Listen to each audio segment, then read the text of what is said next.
जय हिंद students, welcome to study for civil services. कैसे हैं आप सभी लोग? उम्मीद करता हूं सभी बहुत ही बढ़िया होंगे। सो गाइज, आज है 28 सितंबर 2025 और आज के करंट अफेयर्स को हम लोग कवर करने वाले हैं। आप में से जो भी स्टूडेंट यूपीपीसीएस, यूपीएससी, बीपीएससी या किसी भी स्टेट पीएससी की तैयारी कर रहे हैं तो लेक्चर को एंड तक जरूर देखिएगा, क्योंकि यहाँ पर वो सभी न्यूज हम लोग कवर करते हैं जो आपके एग्जामिनेशन के लिए इंपॉर्टेंट होती हैं। और गाइज, ये है हमारे ज्ञान सर के स्पेशल पेड बैच को ज्वाइन करने के लिए इन दिए गए नंबर पर कांटेक्ट कीजिए। बैचेस की इंफॉर्मेशन मैं आपको थोड़ी देर से देता हूं, ये सब इंफॉर्मेशन है, बट उससे पहले जो काम की बात है वो ये है कि हम ये 5 टॉपिक्स आज कवर करने वाले हैं। इन टॉपिक्स का एक छोटा सा पहले मैं आपको आइडिया देता हूं, फिर एक एक करके इन पूरे टॉपिक्स को कवर करेंगे। राइट, सबसे पहला जो टॉपिक है इसमें बताया जा रहा है कि सेंट्रल इंफॉर्मेशन कमीशन फिर से हेडलेस हो गया है। 11 साल में 7वीं बार ऐसा हुआ है। हेडलेस का मतलब इसके पास कोई भी हेड नहीं है अब, है ना। सेंट्रल इंफॉर्मेशन कमीशन के पास अभी सिर्फ 2 कमिश्नर्स हैं और 26,000 केसेस पेंडिंग है। ये आरटीआई एक्ट के इफेक्टिव इंप्लीमेंटेशन को कमजोर कर रहा है। तो ऑब्वियस ही बात है कि क्या information delayed equals to information denied के प्रिंसिपल को यहां अप्लाई किया जा सकता है? Obviously yes. तो सेंट्रल इंफॉर्मेशन कमिश्नर के पास कमीशन के पास हेड ही नहीं है, सिर्फ 2 ही इंफॉर्मेशन कमिश्नर्स हैं जो बेसिकली ऑपरेट कर रहे हैं। 26,000 केसेस अभी भी पेंडिंग है। तो सोचिए कितना बड़ा क्राइसिस ये हम लोग को देखने को मिल रहा है हमारी एक ऐसी बॉडी के अंदर जहां पर कोई अधिकारी नहीं है, जो हेड पर नहीं है, जो बड़ी इंपॉर्टेंट बॉडी है। जो राइट टू इंफॉर्मेशन एक्ट कितना इंपॉर्टेंट कानून है, कब लागू हुआ था कोई मुझे बता सकता है? आरटीआई एक्ट जो है वो कब लागू हुआ था? तो ये पहला टॉपिक तो इससे रिलेटेड है। दूसरे टॉपिक की जो बात करें तो वर्ल्ड हेल्थ ऑर्गेनाइजेशन ने अपनी एसेंशियल मेडिसिन लिस्ट में GLP-1 रिसेप्टर एगोनिस्ट्स को इंक्लूड किया है, जो टाइप 2 डायबिटीज के ट्रीटमेंट में काफी हेल्पफुल है। तो हम लोग यहां पर डायबिटीज के ट्रीटमेंट के बारे में जो बात करेंगे। वर्ल्ड हेल्थ ऑर्गेनाइजेशन से रिलेटेड ये टॉपिक है, बड़ा ही इंपॉर्टेंट है। राइट, तो इस पर हम बात करेंगे। इंडिया जैसे देश में अफोर्डेबिलिटी और अवेलेबिलिटी चैलेंज काफी ज्यादा है, तो पैसे पाई के मामले से भी ये जो दवाइयां हैं वो डायबिटीज की वो किस तरीके से हेल्प करेंगी, तो उस पर भी हम बात करेंगे, यानी कि टाइप 2 डायबिटीज के ट्रीटमेंट पर बात करेंगे। नेक्स्ट जो टॉपिक हम लोग को देखने को मिल रहा है, ऑनरेबल सुप्रीम कोर्ट ने अपॉइंट किया है स्पेशल इन्वेस्टिगेशन टीम को। उसने गुजरात के जामनगर में वंतारा जू रेस्क्यू सेंटर के एनिमल्स एक्विजिशन को लीगल और कंप्लायंट पाया। तो ऑनरेबल सुप्रीम कोर्ट के द्वारा जो है वो अपॉइंट किया गया था एक टीम, जो टीम ने जो है बोला है कि भाई वंतारा के अंदर जो पूरी वंतारा जू जो रेस्क्यू सेंटर है उसके एनिमल एक्विजिशन, यानी कि जो भी एनिमल वहां पर लाए गए थे वो बिल्कुल लीगल है और बिल्कुल रूल्स रेगुलेशंस के अकॉर्डिंग है। कोर्ट ने कहा कि अननेसेसरली PILs अवॉइड होनी चाहिए। अब ये एक प्राइवेट कंजर्वेशन और पब्लिक ट्रस्ट के बीच एक बहस जो है वो खोलता है। राइट, तो आपको पता है वंतारा जू जो है वो किसका है? कोई मुझे बता सकता है? कमेंट बॉक्स में लिखकर। कुछ महीनों पहले हमने इसके बारे में हालांकि डिस्कस किया था, अभी फिर से आपको पता लग ही जाएगा, इनके वीडियोस देखे होंगे आपने जू के। नेक्स्ट, GST 2.0 और ग्रीन ग्रोथ से रिलेटेड ये टॉपिक है। GST काउंसिल्स ने renewable energy, waste management, biodegradable products, electric vehicle transport पर GST कट किया है। Very good. ये बेसिकली फिस्कल पॉलिसी को क्लाइमेट एक्शंस के साथ इंटीग्रेट करता है, यानी कि सरकार जो पैसा खर्च कर रही है वो रिन्यूएबल एनर्जी पर किया जाए, ग्रीन फ्यूचर के लिए किया जाए। इस पर भी मेन टारगेट हम लोग को देखने को मिल रहा है। अब नेक्स्ट जो टॉपिक हम लोग जिसके बारे में डिस्कस करेंगे कि इंडिया ने USA और श्रीलंका के साथ पैसिफिक एंजल 25 में पार्टिसिपेट किया, जो डिजास्टर रिस्पांस और ह्यूमैनिटेरियन कोऑपरेशन का सबसे बड़ा मल्टीलैटरल एक्सरसाइज है। बड़ा ही इंपॉर्टेंट टॉपिक है ये भी। साउथ एशिया के अंदर USA की एक एक्सरसाइज, USA और श्रीलंका की हम लोग को देखने को मिल रही है। और इसके अलावा बांग्लादेश के साथ टाइगर लाइटनिंग और टाइगर शार्क जैसी एक्सरसाइज भी प्लान्ड है। तो ये इंडो पैसिफिक स्ट्रेटेजी और इंडिया की सिक्योरिटी के पॉइंट ऑफ व्यू से बड़ा इंपॉर्टेंट टॉपिक हम लोग को देखने को मिल रहा है। तो ये चीजें हैं। तो ये पूरे 5 टॉपिक्स एक एक करके काफी डिटेल में हम लोग कवर करेंगे, तो ध्यान से एंड तक लेक्चर को सुनिएगा। और हमारे पास आप लोगों के लिए है पेड कोर्सेज, इन दिए गए नंबर पर कांटेक्ट करके ज्वाइन करिए। 0 से लेकर सिलेक्शन तक की प्रॉपर तैयारी करवाई जाती है। UPPCS, BPSC, UKPSC, ROE, BEO, UPSSC exam, even Haryana, Rajasthan, Chhattisgarh के प्रॉपर कोर्सेज अवेलेबल हैं। राइट, और बाकी मैं आप लोग के कमेंट बॉक्स पे जो है आंसर्स जो है वो देखता रहता हूं और आपके डाउट्स वगैरह भी देखता हूं। तो एक स्टूडेंट का जो है वो डाउट आया था कि सरकार वेरियस स्कीम जो है वो लेकर तो आती है, बट वो स्कीम जो है वो ग्राउंड लेवल पर इंप्लीमेंट नहीं होती है ना। स्कीम तो बहुत सारी है बट एक्चुअल बेनिफिशियरी को फायदा नहीं मिलता। यही डाउट था ना आपका? तो भैया देखो, सिंपल सी चीज है, आपको बता दूं मैं कि इंप्लीमेंटेशन ही तो सबसे बड़ा चैलेंज है, और यही चीज आप अपने मेंस में लिखोगे तो आपने जो चीज लिखी है वो बिल्कुल सही लिखी है, इसका मतलब है कि आप सही तरीके से अच्छे से पढ़ाई जो है वो कर रहे हैं। बहुत अच्छी बात है, ऐसे ही जो है अपनी पढ़ाई जो है वो रखिए, और यही प्रॉब्लम है जिस प्रॉब्लम का सोल्यूशन आप लोग निकालेंगे जब आप कुर्सी पे जाएंगे। तो आपने बेसिकली प्रॉब्लम को आइडेंटिफाई किया कि हाँ यार इतनी सारी स्कीम है बट इंप्लीमेंट क्यों नहीं होती, क्योंकि लोग करते नहीं है ना, ग्राउंड लेवल पर इंप्लीमेंटेशन होता नहीं है, और इसी पर ही फोर्स किया जाता है, इसी पर ही फोकस रखा जाता है, और यही सबसे बड़ी चुनौती है इंप्लीमेंटेशन की। Implementation is the biggest challenge in our country, कि स्कीम आती तो है, काम दिखता तो है, बट एक्चुअली ग्राउंड लेवल पर होता नहीं है, और वो इसीलिए because of inefficiency in bureaucracy. Bureaucracy के अंदर जो लोग हैं वो सही नहीं बैठे हुए हैं, और इसलिए आप जाकर जो है वो काम पूरा करेंगे और स्कीम्स को इंप्लीमेंट करवाएंगे। चलिए हम बढ़ते हैं हमारे पहले टॉपिक की जो है वो तरफ, सेंट्रल इंफॉर्मेशन कमीशन। इसको आरटीआई एक्ट 2005 के अंडर एस्टैब्लिश किया गया था, point to be noted. CIC, central information commission, कब एस्टैब्लिश हुई? 2005 में, आरटीआई एक्ट के सेक्शन 12 के तहत। लिख लीजिए, ये टॉप लेवल की एपेलेट बॉडी है जो इंश्योर करती है कि सिटीजन्स का राइट टू इंफॉर्मेशन प्रोटेक्टेड रहे। एपेक्स एपेलेट बॉडी, कि भाई सिटीजन्स जो है सेंट्रल लेवल पर, ये हम लोग को देखने को मिलता है कि उनके पास कोई भी इंफॉर्मेशन जो है जो पब्लिक अथॉरिटी से आनी चाहिए वो मिले। मतलब कुल मिलाकर राइट टू इंफॉर्मेशन को प्रोटेक्ट करने की टॉप मोस्ट बॉडी है। सीआईसी का रोल जो है वो बड़ा इंपॉर्टेंट है, ट्रांसपेरेंसी मेंटेन रखवाना, करप्शन को कम करना, और डेमोक्रेसी पार्टिसिपेटरी होनी चाहिए, बहुत इंपॉर्टेंट। लोकतांत्रिक भागीदारी बढ़ाने में इनकी बहुत इंपॉर्टेंट भूमिका होती है। तो क्या क्या काम करती है? ट्रांसपेरेंसी को मजबूत करती है, करप्शन को रिड्यूस करती है, और डेमोक्रेटिक पार्टिसिपेशन को इंक्रीज करती है, लोगों के पार्टिसिपेशन के थ्रू, पार्टिसिपेटरी डेमोक्रेसी, राइट, जिससे कि गवर्नमेंट जो है वो अकाउंटेबल बने।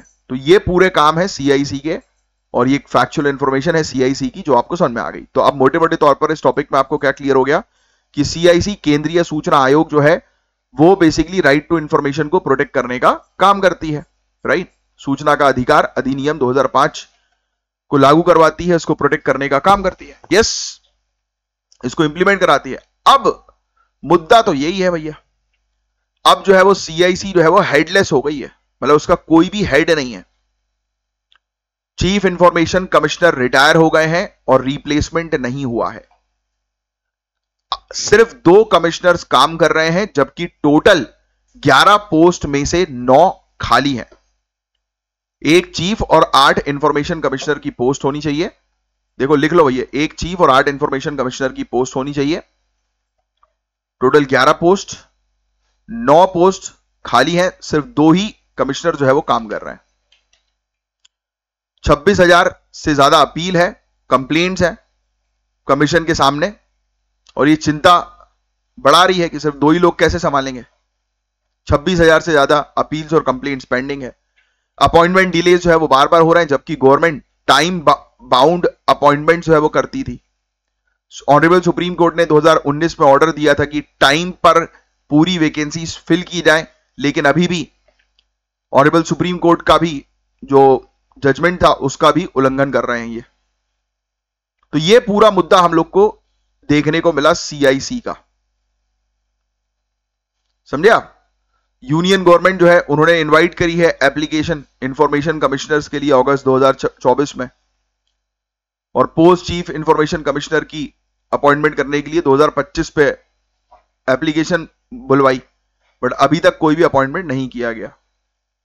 तो ये मुद्दे हम लोग को जो है वो देखने को मिल रहे हैं जो आज की डेट में सीआईसी जो है वो फेस कर रही है। क्लियर, आगे बढ़े। सीआईसी का स्ट्रक्चर क्या होता है ये समझना आपको जो है वो बहुत ज्यादा जरूरी है कि सीआईसी में जो है वो कौन लोग होते हैं। एक इंफॉर्मेशन कमिश्नर और मैक्सिमम 10, एक चीफ इंफॉर्मेशन कमिश्नर। सीआईसी के अंदर जो है वो कौन होता है? एक सीआईसी होते हैं, और मैक्सिमम ज्यादा से ज्यादा 10 आईसी होंगे, 10 इंफॉर्मेशन कमिश्नर होंगे, लिख लो। एक हाई लेवल कमिटी इनको अपॉइंट करती है, ये बड़ा इंपॉर्टेंट है, कमिटी से रिलेटेड टॉपिक। एक हाई लेवल कमिटी इनको अपॉइंट करती है, जिसमें ये पूरा लिख लेना, जिसमें ऑनरेबल प्राइम मिनिस्टर चेयरपर्सन होते हैं, लीडर ऑफ अपोजिशन होते हैं लोकसभा के, और यूनियन कैबिनेट मिनिस्टर जिनको ऑनरेबल प्राइम मिनिस्टर नॉमिनेट करते हैं वो रहते हैं। नई दिल्ली में इसका हेडक्वार्टर है, ये भी आप मेंशन करिएगा, ठीक है। तो ये पूरे स्ट्रक्चर के भी फैक्ट्स हमने जो है वो डिस्कस कर लिए। अब इसके फंक्शंस और इसके पावर्स की बात करें जो प्रीलिम्स में आ सकता है। सेंट्रल पब्लिक इंफॉर्मेशन ऑफिसर्स, सीपीआईओ जिसको हम लोग बोलते हैं, इनके डिसीजन के अगेंस्ट सेकंड अपील सुनता है ये। मतलब कोई व्यक्ति हम लोग को जो है वो देखने को मिलता है जब आरटीआई में उसको गड़बड़ी जो है वो मिलती है, तो फॉर एग्जांपल केस जो है वो सीपीआईओ के पास गया। अब सीपीआईओ ने अपना जजमेंट जो है वो सुना दिया। अब वो व्यक्ति जो है जिसने कंप्लेन करी वो उस जजमेंट से खुश नहीं है, तो उसके बाद वो अपील कर सकता है सीआईसी के पास, और सीआईसी सबसे टॉप मोस्ट अथॉरिटी होती है, एपेक्स अथॉरिटी होती है ये अपील को सुनने की। समझ में आई? पहला पॉइंट तो ये। Next point, complaint redressal. देखो, अगर किसी के आरटीआई रिफ्यूज हो गया, डिले हुआ, डिनाई कर दिया, या अनरीजनेबल फीस जो है वो इंपोज कर दी आरटीआई एप्लीकेशन के ऊपर, तो उस पर ये फिर उसकी कंप्लेंट्स की जांच करती है, कार्रवाई करती है। मॉनिटर करना, public authorities suo motu information disclose करें और उस इंफॉर्मेशन को जो है वो ये देखती है, मॉनिटर करती है। पेनाल्टीज लगती हैं, सेक्शन 20 के अंडर मॉनिटरी पेनाल्टीज भी ये इंपोज कर सकती है। नेक्स्ट, पार्लियामेंट को आरटीआई इंप्लीमेंटेशन पर रिपोर्ट जो है वो देती है ये अथॉरिटी, ये बॉडी। तो चीफ सेंट्रल इंफॉर्मेशन कमीशन जो है वो काफी इंपॉर्टेंट बॉडी है, जो आज की डेट में हेडलेस हो गई है, जिसमें आज की डेट में लोग जो है वो है ही नहीं, ऑफिसर्स है ही नहीं, पोस्ट जो है वो वेकेंट है, खाली है।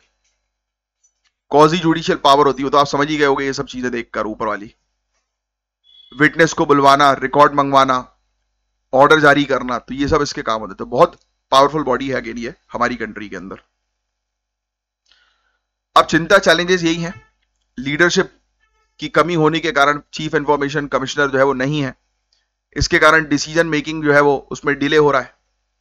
26,000 से ज्यादा केसेस जो है वो पेंडिंग है ना। एप्लीकेंट्स को 1 साल से ज्यादा वेट करना जो है वो पड़ रहा है अपनी प्रॉब्लम्स को सॉल्व करवाने के लिए।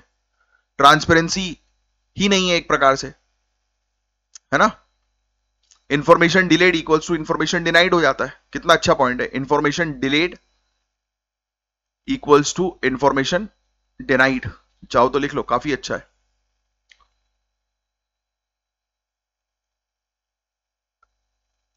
विलंबन करने का सीधा अर्थ होता है सूचना उपलब्ध करने से वंचित करना।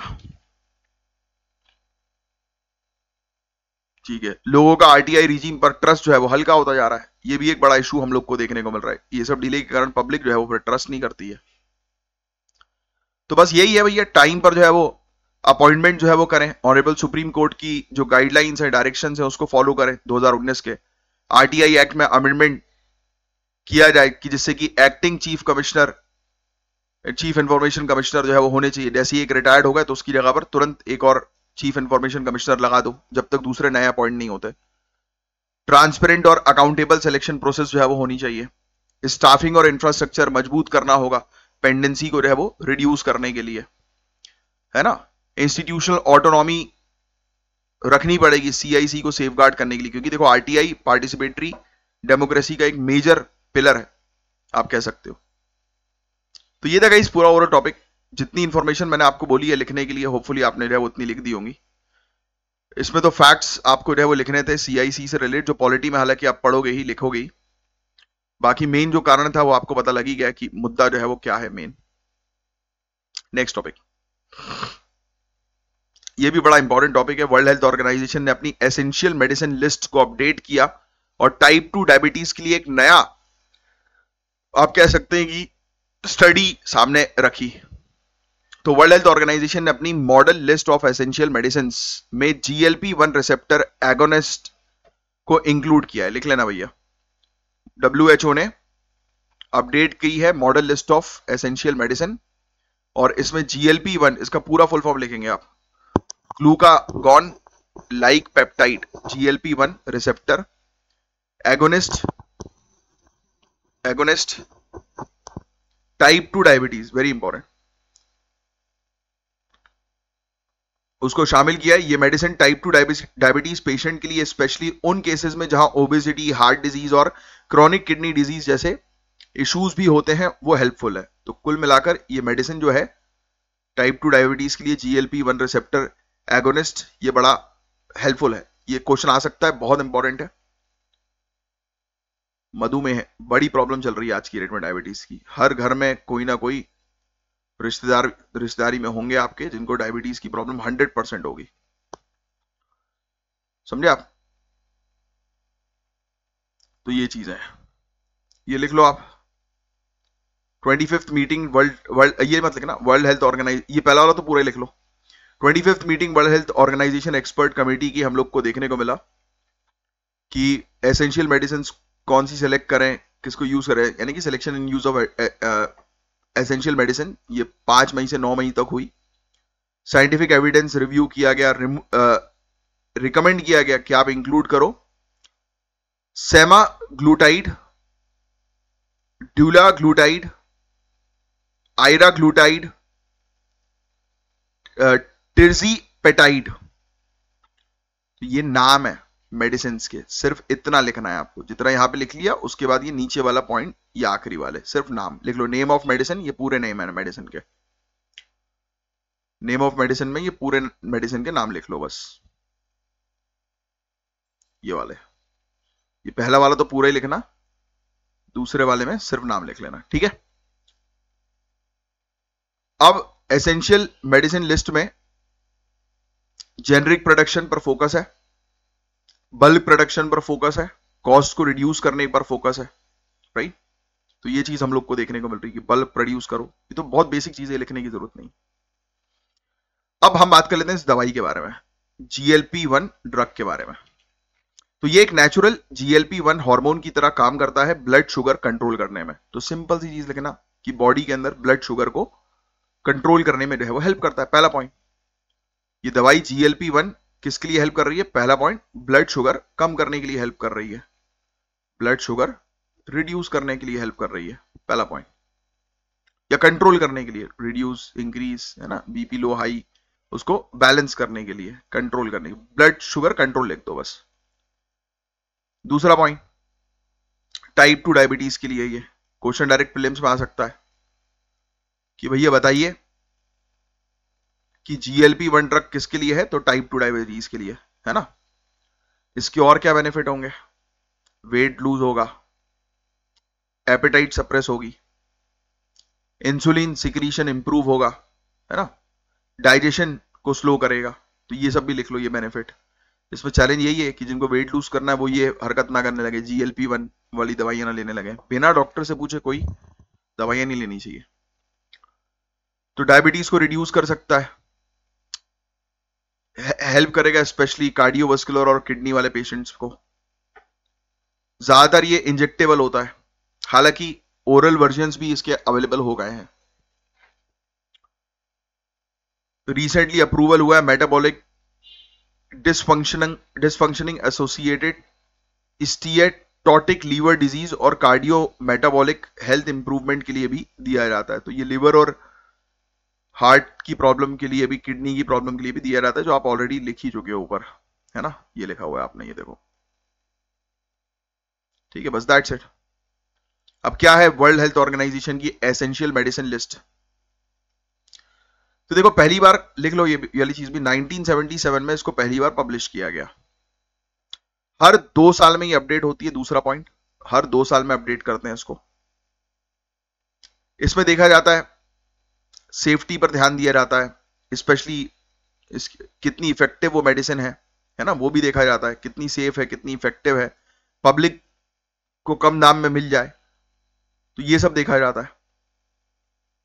150 से ज्यादा कंट्रीज इसको यूज करती हैं नेशनल एसेंशियल मेडिसिन लिस्ट को अपनी प्रिपेयर करने के लिए। इसका ऑब्जेक्टिव यही है कि ज्यादातर मेडिसिन जो है वो सभी लोगों तक पहुंचे, तो ये बस इसका मेन ऑब्जेक्टिव हम लोग को देखने को मिलता है। ठीक है, डायबिटीज के बारे में बात करें और ओबेसिटी के बारे में बात करें, दो बिगेस्ट पूरे दुनिया भर का चैलेंज है ये, डायबिटीज और ओबेसिटी। हर घर पे दिखेगा आपको ये। वर्ल्ड हेल्थ ऑर्गेनाइजेशन का 2022 का डेटा क्या कहता है? 800 मिलियन से ज्यादा लोग डायबिटीज से रह रहे हैं और 50% तो ट्रीटेड ही नहीं है। 1 बिलियन से ज्यादा लोग ओबेसिटी का शिकार है। ये फैक्ट्स लिख लो दूसरे और तीसरे पॉइंट में जो है। आउट ऑफ पॉकेट एक्सपेंडिचर बहुत होता है। लोग जो है वो अपना घर बार बेच के जो है वो अपने घर परिवार सदस्य जन का जो है वो इलाज करवाते हैं, उसमें पूरी उनकी जेब जो है वो खाली हो जाती है। यानी कि नॉन कम्युनिकेबल डिजीज को ट्रीट करने के लिए लोगों की जेब खाली हो जा रही है। तो ये चीज है। एक्सपर्ट्स क्या कहते हैं भैया कि इसको इंक्लूड करना एक पॉजिटिव स्टेप है, कि बहुत अच्छी बात है भाई कि GLP-1 मेडिसिन को आप जो है वो एसेंशियल मेडिसिन की लिस्ट में शामिल कर रहे हो। इंडिया के अंदर इसकी कॉस्ट जो है वो काफी हाई है, अवेलेबिलिटी काफी कम है, इनिशियली सिर्फ सेलेक्टेड पेशेंट्स को ही बेनिफिट होगा। चिंता वाली बात यही है कि low cost essential medicine diabetes, hypertension, heart disease के लिए अभी भी वाइडली अवेलेबल नहीं होती। तो याद रखना कि आज की डेट में जो ये नॉन कम्युनिकेबल डिजीज का जो रिस्क बढ़ता जा रहा है ना, उसके लिए दवाइयां जो है वो काफी महंगी हैं, काफी कॉस्टली हैं। तो इस कॉस्ट को कम करने के लिए काम करना पड़ेगा आज की डेट में। और वो कैसे पॉसिबल होगा? R&D, रिसर्च एंड डेवलपमेंट के थ्रू नए नए इनोवेशन लेकर आए जिससे कि कॉस्ट कटिंग की जा सके। इंडिया वैसे ही काम कर रही है एक्टिव फार्मास्यूटिकल इंग्रेडिएंट्स को तैयार करने के लिए, जो मोस्टली हम कौन सी कंट्री से जो है वो इंपोर्ट कराते हैं? कमेंट बॉक्स पे लिखकर बताओ। फर्स्ट लाइन थेरेपी के लिए जो है वो बिल्कुल भी ये सही नहीं है ना। फर्स्ट लाइन थेरेपी के लिए ये पहली बार में ये वाली दवाइयां नहीं दे सकते। तो वर्ल्ड हेल्थ ऑर्गेनाइजेशन लिस्टिंग के बाद इसका प्रोडक्शन हाई हो जाएगा। ये किसके फायदे हम लोग को देखने को मिलेंगे? प्राइस को कम करने पर टारगेट जो है वो किया जाएगा। कंट्रीज अपनी नेशनल एसेंशियल मेडिसिन की लिस्ट में जो है वो उसको शामिल करेंगी। सब्सिडीज और पब्लिक सिस्टम की अवेलेबिलिटी होगी। फोकस होगा कि लो कॉस्ट एसेंशियल मेडिसिन पर फोकस करो। ओबेसिटीज और डायबिटीज को एक ग्लोबल हेल्थ प्रायोरिटीज का सेंटर में रखा जा रहा है। दोनों के लिए इनोवेशन और अफोर्डेबिलिटी दोनों जरूरी है। ठीक है, तो काफी अच्छा टॉपिक था, काफी चीज जानने को मिली इस टॉपिक के अंदर। अब ऑनरेबल सुप्रीम कोर्ट के द्वारा special investigation team SIT appoint की गई थी, जैसे मैंने भी आपको बताया था स्टार्टिंग में। इन्होंने कहा कि वंताना में जो जानवरों को जो रखा गया है इन्होंने, उसमें कोई प्रॉब्लम नहीं है कानूनी तौर पर। भाई रिलायंस वालों ने रखा है यार, वो गलत चीज को भी सही करवाने की दम रखते हैं, बड़े पावरफुल लोग हैं, पैसे में बड़ी ताकत होती है भैया। बट यस, गलत चीज करोगे तो दिक्कतें तो होंगी, कहीं ना कहीं भरपाई तो होगी, बट हाँ गलत नहीं करोगे तो सब ठीक है भाई। और सेवा अगर कर रहे हो सही भाव से, सही नीयत से किसी की, तो कई बार गलत चीज भी अपने आप सही हो जाती है। याद रखना, आपको पता है आप DSP हो, आपके पास कोई रेप विक्टिम आई लड़की या हरासमेंट वाली लड़की आई, और आपको पता है कि जिसके खिलाफ उसने आवाज उठाई है वो बड़ा पावरफुल आदमी है और वो बच जाएगा। बहुत अच्छे से जानते हो आप उसके खिलाफ जब आवाज उठाओगे तो आपको पता है कि बहुत सारे मंत्री संतरी का फोन आपके पास आना शुरू हो जाएगा। इस कंडीशन में क्या करोगे आप? है उसको सजा दोगे? अब कानूनी तौर पर वो तो बच जाएगा, लीगल तौर पर कैसे बचेगा गलत करने के बाद भी? क्योंकि लड़की के पास कोई सबूत नहीं होगा कि हरासमेंट का, जितने भी सबूत थे मिटा दिए उसने। फिर या तो लड़की के माँ बाप को प्रेशर क्रिएट करेगा, कंप्लेन वापस लो। और आप एक अधिकारी हो, आपका काम है कानून के अकॉर्डिंग चीजें करना, जो कि मैं तो आपको बोलूंगा कि सिर्फ वैसे ही करना है आपको, है? बट किसी एक दिन सोचो कि मैं एक सपने की बात करूं कि आपको एक सपना आया, ठीक है? किसी एक दिन सोचो कि आप अपनी गाड़ी से जा रहे हो और आपने देखा कि एक चाय की टपरी में वो खड़ा हुआ अपनी थार में टेका हुआ है, एक हाथ में बियर की कैन है, वो मस्त बियर निपटा रहा है, पावरफुल मंत्री संतरी का या किसी बड़े इंडस्ट्रियलिस्ट का लौंडा होगा। ऐसा आपको सपना है, और फिर आपने क्या किया? आपने जाकर उसके बाल पकड़े और उसकी बम्पर में थार की, बम बम उसका सर मारा। 2 कांस्टेबल को उठाया, बोला पकड़ो उसको, उठाओ गाड़ी में डालो, और ले गए आप अपने किसी सर के फार्म हाउस, और वहां पर उसको डंडे ही डंडे मारे उल्टा लटका के, हैं। और सर के साथ आपने बैठ के पार्टी करी, डिनर किया, और फार्म हाउस के पीछे 2 लोग उसको कंटिन्यूअसली पेल रहा है। फिर उसको उठाया, कपड़े उतारे, बीच चौराहे पे नंगा उसको छोड़ दिया कि निकल। अब ऐसी चीज तो करनी नहीं चाहिए, गलत है, बट ये गलत भी तो सही लग रहा है कि उस व्यक्ति ने गलत किया, वो बच जाता, बट जो अब आपने उसके साथ किया, और जाते जाते बोल दिया। और हाँ, आप सिविल में ही थे, आप कोई ऑफिशियल उस पे थे नहीं, ड्यूटी पे, ऐसी आप नॉर्मल निकल रहे थे, बट आपके साथ थे सिविल में कांस्टेबल या गार्ड्स आपके, या कुछ आपके सर के दोस्त थे। क्या बोलते हो, सही है या गलत है? वंतारा में जानवरों का अगर सही तरीके से ख्याल रखा जा रहा है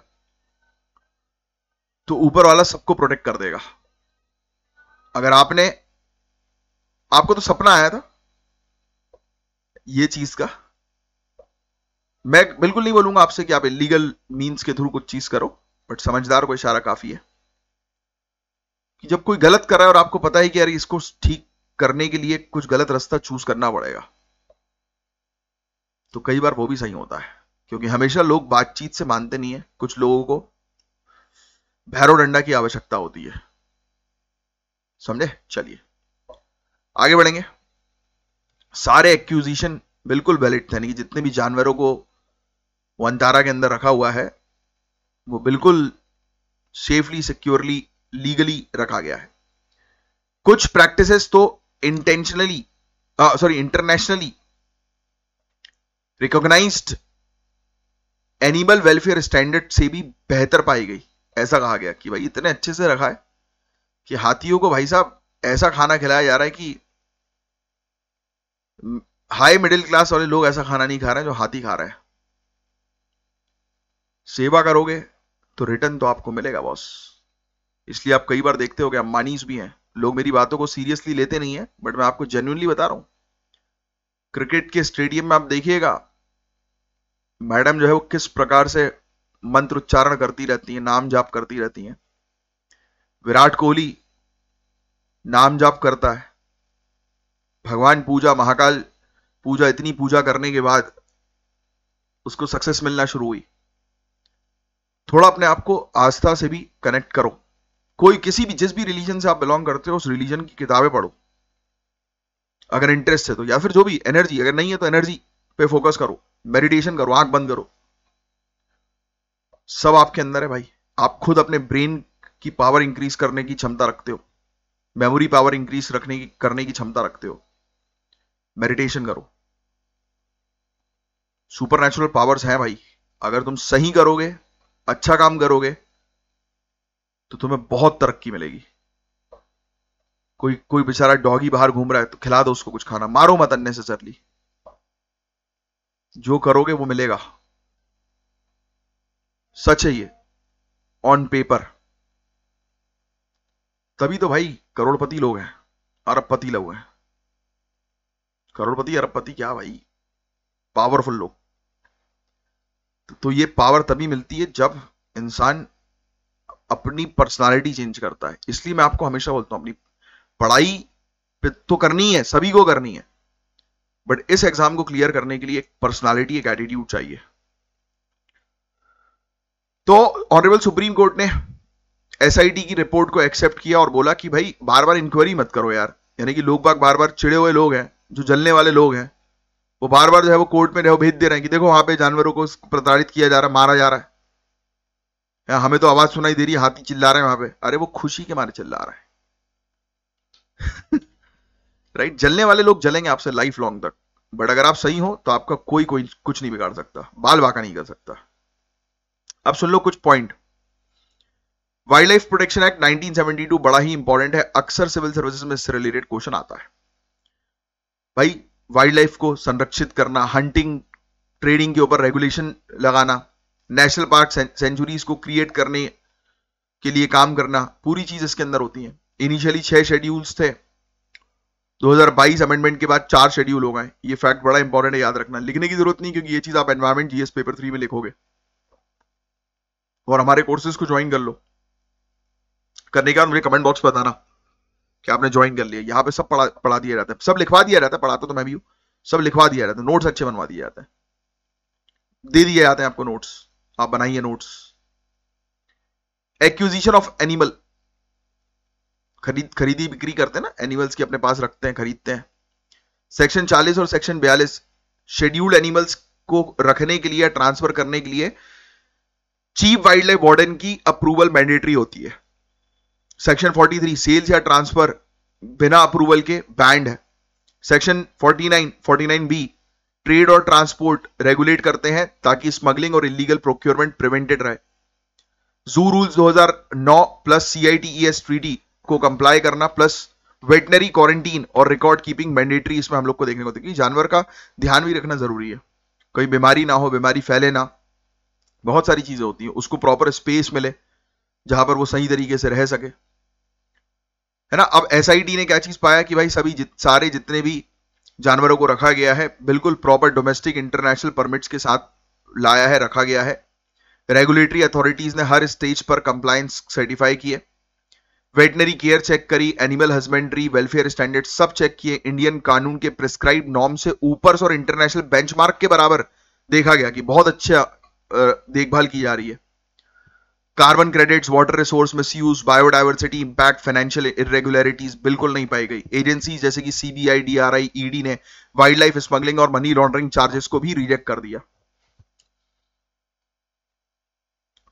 वैलिड परमिट्स होने के बाद इंपोर्ट्स की लेजिटिमेसी को चैलेंज नहीं किया जा सकता। अगर किसी व्यक्ति के पास अगर प्रॉपर परमिशन है तो अगर वो उसने मतलब प्रॉपर परमिशन के थ्रू लाया गया है, इंपोर्ट किया गया है और इंपोर्ट हो गया और प्रॉपर परमिशन मिल गई है सामने वाले को, तो उसके बाद आप किसी भी तरीके से सामने वाले के ऊपर कार्रवाई नहीं कर सकते कि इसके पास ये फलाना जानवर है जो अलाउड नहीं है, ऐसा वैसा। वनतारा को SIT रिपोर्ट की कॉपी जो है वो मिलेगी, पब्लिक रिलीज जो है वो नहीं होगी, कमर्शियल कॉन्फिडेंशियलिटी मेंटेन करने के लिए। SIT की फाइंडिंग्स समरी को कोर्ट ऑर्डर में जो है इंक्लूड किया गया ट्रांसपेरेंसी के लिए, बस। क्योंकि भाई सामने वाला कितना कमा रहा है, क्या कमा रहा है, उसकी कमाई थोड़ा ना आप वो करोगे यार पब्लिकली, वो उसके बिजनेस को अफेक्ट करेगा, वहां से जो है उसको क्या फायदा हो रहा है, क्या नुकसान हो रहा है। तो ये सब चीजें पर्सनल होती है, जैसे आपकी भाई पर्सनल चीज है, कभी अपनी किसी को इनकम अपनी शेयर मत किया करो, है ना। ये बहुत गलत भी होता है, कई बार सही नहीं होता है, लोगों की नजर बोलते हैं ना लगती है, नहीं कभी नहीं करना चाहिए। अपनी तरक्की अपनी करो, जब काम हो जाए उसके बाद लोगों को जो है बता दो कि भैया हो गया है। पहले ढिंडोरा पीटने की किसी को कोई जरूरत नहीं है। लोग कोई नहीं चाहता कि आपका भला हो, इस बात को लिख के ले लो। आप सोच रहे हो कि आप लोगों को बताओगे, लोग आपको आशीर्वाद देंगे, खुश होंगे, सिर्फ माँ बाप और ऊपर वाला, ये 3 लोग खुश रहते हैं, आशीर्वाद देते हैं, बाकी तो दुनिया ऐसी है कि आपने जहां बता दिया लोगों को जलना शुरू हो जाता है।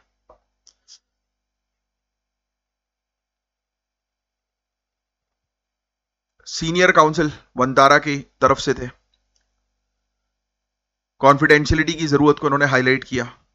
इन्होंने बोला कि नहीं भाई, हमें चीजों को जो है कॉन्फिडेंशियल जो है वो रखिए, हमारे पास क्या यूनिक फैसिलिटी है, क्या चीजें हैं, ये सब हम नहीं चाहते कि दूसरों को पता लगे।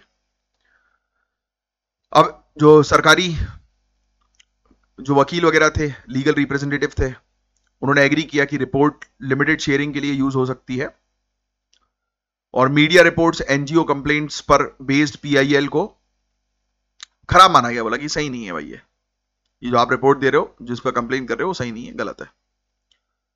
ठीक है। SIT के अंदर हम लोग को देखने को मिला कि इसमें ऑनरेबल सुप्रीम कोर्ट के फॉर्मर जज थे, इसमें फॉर्मर हाई कोर्ट के chief justice, retired IPS officer, senior IRS officer थे। एनिमल एक्विजिशन की लीगैलिटी पर इनका काम करना था, देखना था कि पूरी चीज लीगल है कि नहीं है। तो ये सब लिखने की जरूरत नहीं है, रिपोर्ट इन्होंने टाइमली जो है वो फाइल जो है वो कर दी। बस यही है, प्राइवेट कंजर्वेशन फैसिलिटी और उनका रिलेशन पब्लिक बायोडाइवर्सिटी रिसोर्सेज पर अभी भी बहस जो है वो छेड़ता है, स्पेशली एंडेंजर्ड स्पीसीज को अपने पास रखने में, है ना। और उसकी ट्रांसपेरेंसी मेंटेन करने की और जरूरत है, क्योंकि एंडेंजर्ड स्पीसीज को अपने पास रख रहे हो तो उसका इलीगल ट्रेड भी हो सकता है। इंटरनेशनल मार्केट पे, है ना। तो गवर्नमेंट को समय समय पर जाकर एंडेंजर्ड स्पीसीज को देखना पड़ेगा कि कहीं लुप्त तो नहीं हो रही, अगर किसी प्राइवेट प्लेस पर रखी रही हो, या फिर वो प्राइवेटली उसका कोई और काम तो नहीं कर रहे हैं, उस पर इलीगल उसकी स्मगलिंग तो नहीं हो रही उसकी, या उसके कुछ चीजों की, बॉडी पार्ट्स वगैरह की। ठीक है, बट बाकी इनकी फैसिलिटीज अच्छी है, ऐसा तो कई बार देखा भी गया है, वीडियोस वगैरह में भी देखा गया है। यस, अब नेक्स्ट टॉपिक। अरे यार ये तो हम बात कर ही चुके हैं। कॉन्फ्रेंस ऑफ पार्टी, ये लिख लो पहले फैक्ट। तो कॉन्फ्रेंस ऑफ पार्टी 26 जो 2021 में हुई थी, इसमें इंडिया ने 2070 तक नेट जीरो अचीव करने का टारगेट लिया था। पंचामृत टारगेट भी अनाउंस किए थे हमने कि रेन्यूएबल एनर्जी कैपेसिटी हम लोग इंक्रीज करेंगे और कार्बन डाइऑक्साइड के एमिशन को रिड्यूस करेंगे। जिसको नहीं पता, ये वाला पॉइंट पहला पूरा का पूरा एज इट इज लिख लो कि कॉन्फ्रेंस ऑफ पार्टी 2026 में हमने नेट जीरो 2070 तक अचीव करने का टारगेट लिया, संकल्प लिया, और हमने पंचामृत टारगेट्स भी अपने सामने रखे, और हमने बोला कि हमारी रेन्यूएबल एनर्जी की कैपेसिटी को हम बढ़ाएंगे और कार्बन डाइऑक्साइड के एमिशन को वो रिड्यूस करेंगे। अब 2025 में क्या होता है, 56वीं 56th जीएसटी काउंसिल की मीटिंग ने जीएसटी 2.0 रिफॉर्म जो है वो जारी की है। रिन्यूएबल एनर्जी भी शामिल है इसमें, वेस्ट मैनेजमेंट शामिल है, बायोडिग्रेडेबल प्रोडक्ट शामिल है, सस्टेनेबल ट्रांसपोर्ट शामिल है। इस पर जीएसटी को रिड्यूस किया गया। ये सब सुधार दिखाते हैं कि इकोनॉमिक ग्रोथ और सस्टेनेबिलिटी दोनों एक साथ साथ चल सकती हैं। यस, विकसित भारत 2047 और लाइफस्टाइल फॉर एनवायरमेंट मूवमेंट के टारगेट्स साथ में अलाइंड है। ये चाहो तो ये पूरे चारों पॉइंट्स अच्छे हैं, इंपॉर्टेंट है, लिख सकते हो आप, मेंस में लिखने लायक है। अब सुनो, जीएसटी 2.0 के क्या इंपॉर्टेंट फीचर है एनवायरमेंट को ध्यान में रखते हुए। पहला तो रिन्यूएबल एनर्जी टेक्नोलॉजी की बात करें तो solar panels, wind turbines, photovoltaic cells, GST 12% से घटकर इनमें 5% कर दिया। फार्मर्स के लिए सोलर पंप सस्ते हो गए, इससे इरिगेशन कॉस्ट जो है वो कम हो जाएगी। Waste to energy plant, solar cookers, lanterns भी इसके अंदर कवर्ड है, लालटेन। यानी कि जीएसटी में ये रिन्यूएबल एनर्जी की टेक्नोलॉजीज पे जो है वो गिरावट की गई। ग्रीन मैन्युफैक्चरिंग को बूस्ट, जीएसटी कट से प्रोडक्शन लिंक्ड इंसेंटिव और मजबूत हुई। 24,000 करोड़ रुपए हाई एफिशिएंसी फोटोवोल्टाइक मॉड्यूल्स के लिए जो है वो लगाने की बात हुई। इंडियन कंपनीज पूरे दुनिया भर में कॉम्पिटिटिव है, इंपोर्ट्स पर डिपेंडेंस जो है वो कम है, और ये हम कर भी रहे हैं इन सब चीजों के थ्रू, क्योंकि मैन्युफैक्चरिंग हम इंक्रीज कर रहे हैं। वेस्ट मैनेजमेंट पर इंसेंटिव है। कॉमन एफ्लुएंट ट्रीटमेंट प्लांट्स, इसमें जीएसटी को घटा दिया, 12% से 5% कर दिया। टैक्स कम है, इंडस्ट्रीज जो है वो सेंट्रलाइज वेस्ट अडॉप्ट करने का इंसेंटिव्स कंपनीज को दिया जाएगा। यानी कि जो भी कंपनीज वेस्ट को मैनेजमेंट करेंगी, अपने प्लांट्स वगैरह एस्टैब्लिश करेंगी, उन कंपनीज को अलग से इंसेंटिव्स दिया जाएगा। बस में भी हम लोग को जो है वो देखने को मिल रहा है। ये देखो आप, जीएसटी जो होता है बस में, जिसकी सीटिंग कैपेसिटी 10 या उससे ज्यादा पर्सन की है, उसमें जीएसटी 28% से 18% कर दिया, जिससे कि पब्लिक ट्रांसपोर्ट और अफोर्डेबल हो। ट्रक्स और डिलीवरी वैन्स के लिए वो अगेन 28% से 18% जो है वो कर दिया जीएसटी। ठीक है, तो बस यही है। अब अफोर्डेबल क्लीन एनर्जी मिलेगी, लोअर टैरिफ जो होंगे हाउस होल्ड और इंडस्ट्रीज के, रिन्यूएबल एनर्जी के एडॉप्शन को इंक्रीज कर देंगे, क्योंकि लोगों के पैसा बचेगा तो लोग रिन्यूएबल एनर्जी पे लगाएंगे, ऐसा माना जा रहा है। बट इस पर भी एक रूल्स रेगुलेशन नॉर्म्स बनाना जरूरी है, स्पेशली इंडस्ट्रीज के लिए। सप्लाई चेन जो है वो मजबूत होगा, राइट। कंज्यूमर्स की सेविंग होगी, कम बिल पे करना पड़ेगा, जॉब क्रिएट होगी अलग अलग एरियाज में, waste management, renewable energy projects, electric vehicles के इकोसिस्टम में। ठीक है, हाँ, अब ये चीज थोड़ी ध्यान में रखना, यूरोपियन यूनियन का कार्बन बॉर्डर एडजस्टमेंट मैकेनिज्म, ये कस्टम ड्यूटीज लगा देता है उन पर्टिकुलर प्रोडक्ट्स के ऊपर जो कार्बन इंसेंटिव होते हैं, यानी कि जिसके कारण कार्बन डाइऑक्साइड का एमिशन जो है वो हाई होता है। समझे आप? तो ये चीज थोड़ी सी आपको ध्यान में रखना जरूरी है। इंडिया जीएसटी 2.0 से रिन्यूएबल कॉस्ट जो है वो कम करेगा, कार्बन टैरिफ से एक्सपोर्ट प्रोटेक्ट करेगा, क्योंकि हम काफी सारे प्रोडक्ट के ऊपर कस्टम ड्यूटीज इंक्रीज करते रहे, जिससे कि हमारा डोमेस्टिक मार्केट बेहतर रहे। यूएसए के अंदर इन्फ्लेशन रिडक्शन एक्ट 2022 है, ये क्लीन मैन्युफैक्चरिंग के लिए ह्यूज सब्सिडी प्रोवाइड कराते हैं। तो ये दो एग्जांपल बस लिख लो, यूरोपियन यूनियन का एक एग्जांपल और यूनाइटेड स्टेट्स का एग्जांपल। इंडिया के अंदर जीएसटी के थ्रू हम लोग ये चीज पॉसिबल कर पा रहे हैं। ठीक है, रिन्यूएबल एनर्जी तेजी से अडॉप्ट होगी। सोलर कैपेसिटी 2014 में 2.82 गीगावाट थी, वो जुलाई 2025 में 119.54 गीगावाट हो गई। पॉल्यूशन जो है वो रिड्यूस हो रहा है, राइट। प्लास्टिक फेज आउट जो है वो हम लोग कर रहे हैं, प्लास्टिक वेस्ट वगैरह को, है ना। रिवर ओशियंस में, सॉइल्स में प्लास्टिक लीकेज ना हो, उस पर काम किया जा रहा है। अफोर्डेबल बसेस पर काम किया जा रहा है। किसान को जो है वो फायदा भी जो है वो मिल सके, तो उसके लिए भी हमने जो है वो काम किया। जीएसटी का रिडक्शन हम लोग को जो है वो देखने को मिल रहा है। बस यही चीज है। कॉन्फ्रेंस ऑफ पार्टी 30 ब्राजील की, वो तो है ही, एनवायरमेंट से एसोसिएटेड ये पूरी चीजें जो बताया वो पूरा रिपीटेड यहाँ पर हम लोग को देखने को मिल रहा है। तो अच्छा टॉपिक था ये, कुछ फैक्ट्स ध्यान में रखने वाला। अब सुनो, इंडिया ने पैसिफिक एंजल 25 में पार्टिसिपेट किया, लिख लो आप, पैसिफिक एंजल 25 में इंडिया का पार्टिसिपेशन था, इंडिया ने पार्टिसिपेट किया। साउथ एशिया का सबसे बड़ा multilateral disaster response and humanitarian cooperation exercise है। Very very important, very important. South Asia का सबसे बड़ा multilateral exercise, disaster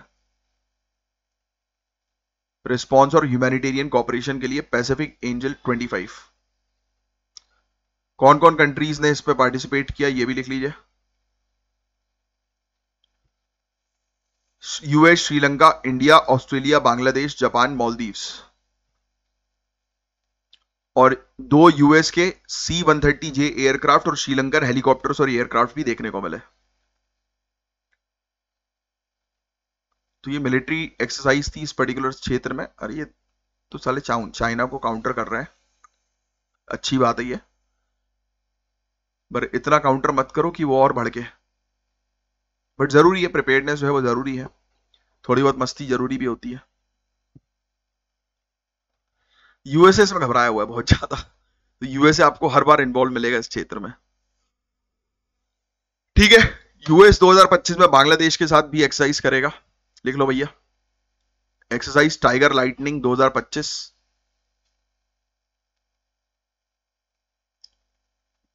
exercise tiger shark 2025 और पैसिफिक एंजल 2025। ये पूरी चीज लिखना है इसकी, है ना। बांग्लादेश ने इसको होस्ट किया था, बांग्लादेश आर्मी, यूएस आर्मी ने इसमें पार्टिसिपेट किया। ऑब्जेक्टिव सभी का एक ही है कि इस क्षेत्र से टेररिज्म को खत्म करना, शांति बरकरार रखना, वेरियस ऑपरेशंस कंडक्ट करते हैं, एक दूसरे के टैक्टिक्स को जो है वो सीखते हैं, बस यही सब चीजें इसके अंदर होती है। तो आप तो बस किसने होस्ट किया, किसके बीच की एक्सरसाइज है, ये ध्यान में रखेंगे आप। बांग्लादेश ने अगेन टाइगर शार्क को होस्ट किया। बांग्लादेश स्पेशल वॉरफेयर डाइविंग और सेल्वेज यूनिट और पैरा कमांडोस ब्रिगेड और यूएस की स्पेशल फोर्सेस इसमें शामिल थी। पैसिफिक एंजल बांग्लादेश श्रीलंका ने होस्ट जो है वो करी। श्रीलंकन एडिशन जो है वो लार्जेस्ट रीजनल इवेंट था इस साल का, जिसमें काफी सारी कंट्रीज ने पार्टिसिपेट किया, जिसके बारे में मैंने आपको बताया, इंक्लूडिंग इंडिया। एक है RQ-21 black jet USA programme launch, ये बांग्लादेश में लॉन्च होगा। यूएस आर्मी और नेवी जो है वो कोलैबोरेट करेगी बांग्लादेश की आर्मी और नेवी के साथ, बस दैट्स इट। ठीक है, तो ये एक मल्टीलैटरल एक्सरसाइजेस है जिसका एक बस आपको आइडिया होना चाहिए। एक्वा मॉनिट्रिक्स पोर्टेबल आयन क्रोमैटोग्राफ,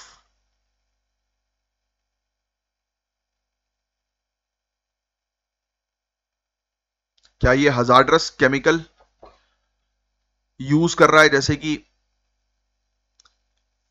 एकेटोनिट्राइल और मिथेनॉल आयंस को जो है वो सॉइल पोर वाटर सैंपल्स में सेपरेट करने के लिए? नहीं, एक्वा मॉनिट्रिक्स जो है वो अवॉइड करता है हजार्डरस एफ्लुएंट के। अगर वो सॉइल के अंदर अगर ये केमिकल नहीं डालेंगे हम लोग, तो क्या होगा कि हजार्डरस केमिकल आपस में जो है वो रिएक्शन बना लेंगे और ब्लास्ट हो सकते हैं। तो ये उसको रोकने का काम करता है मेनली, ये अवॉइड करता है हजार्डरस जो केमिकल्स जो होते हैं वो आपस में एक साथ जो है वो रिएक्शन ना बना ले, तो उसको अवॉइड करने के लिए ये है। तो ये बेसिकली एक सेफ्टी वॉल्व की तरह जो है वो काम करता है, ठीक है। सोडियम क्लोराइड सोल्यूशन का उपयोग जो है लो प्रेशर सिस्टम में, जो कि इसको कॉस्ट इफेक्टिव और एनवायरमेंट फ्रेंडली बनाता है। ये कॉम्पैक्ट है, बैटरी ऑपरेटेड है, इंटेंशनली डिजाइंड है स्टूडेंट्स के लिए, जो कि वो फील्ड को हैंडल कर सकें। तो ये इसकी एक बार फोटो जरूर देखिएगा। युगांडा से रिलेटेड एक क्वेश्चन है, ज्योग्राफी के पॉइंट ऑफ व्यू से ट्राई करो इस क्वेश्चन का आंसर देने की। व्हाइट नाइल जो है वो जिंजा से राइज होती है, लेक विक्टोरिया से, और लेक क्योगा और एल्बर्ट से फ्लो होती हुई जाती है। तो लेक्स के नाम जरूर ध्यान में रखना। अफ्रीका का थर्ड हाईएस्ट पीक जो है वो है माउंट स्टैनली, ठीक है। माउंट ये नहीं है एल्गॉन, माउंट स्टैनली है। एल्बर्ट गैबिन ये पार्ट है वेस्टर्न आर्म का, ईस्टर्न अफ्रीकन रिफ्ट में, बिल्कुल सही है तीसरा वाला भी। अब ये मेंस का क्वेश्चन है, ट्राई करना है इस क्वेश्चन का आंसर देने की। और ये है ज्ञान सर के स्पेशल पेड बैच को ज्वाइन करने के लिए दिए गए नंबर पर कांटेक्ट कीजिए। अब मैं मिलूंगा आपसे नेक्स्ट लेक्चर में, तब तक के लिए bye bye, take care, have a great day ahead, जय हिंद। और कल है संडे, कल भी एक सेशन आपका आएगा, क्योंकि एक क्लास के 3-4 टॉपिक अपने छूटे हुए थे, तो वो मैं कवर करा दूंगा।